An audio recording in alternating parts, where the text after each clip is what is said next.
Welcome all, Papa G here. Today is Saucy Sunday. It's where we focus primarily on low-carb recipes for sauces, condiments, and dressings. Most of the videos will be short and to the point, just something to help add a little flavor to your low-carb diet. Let's get started. For this week's episode, we'll be making a homemade restaurant-style salsa. This fresh and simple recipe brings the garden right to your table. It also adds a great Southwest flair to your otherwise ordinary breakfast. I absolutely love this on my scrambled eggs. Let me show you how to make it. These are all the ingredients we'll need for this simple recipe. Use any type of onion you like, but I recommend using Roma tomatoes. Their taste and moisture level are perfect for salsa. Now I'll be using a milder serrano pepper for my salsa, but feel free to substitute any type of pepper you wish. Just be sure to remove the membrane and seeds. One of the differences between salsa and picante sauce is that salsa tends to be a little less thick and a bit less spicy. Give the tomatoes a rough chop and do the same with the onion.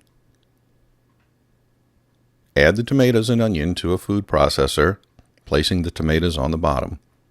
Their moisture level will help bring a smoother blending. Add the cilantro, our serrano pepper, and 4 cloves of peeled garlic. And we'll finish with just a bit of salt. Pulse and blend until the mixture gets a liquidy, coarse texture.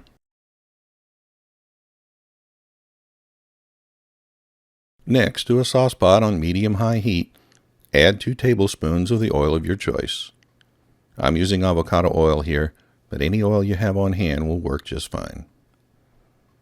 Let the oil get hot and pour in our salsa. Reduce the heat to medium and continue to cook for about 15 minutes.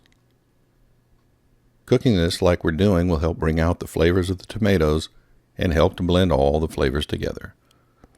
You may also notice as well it becoming a bit deeper red as it cooks. Let cool and store in the refrigerator. Serve it as a dip with your vegetables or any low-carb chip, or use it as a condiment with your favorite entree. There you have it, folks, my homemade restaurant-style salsa recipe. I hope you enjoyed this video. If you did, please like and consider subscribing. Thanks for watching, and I'll see you next time.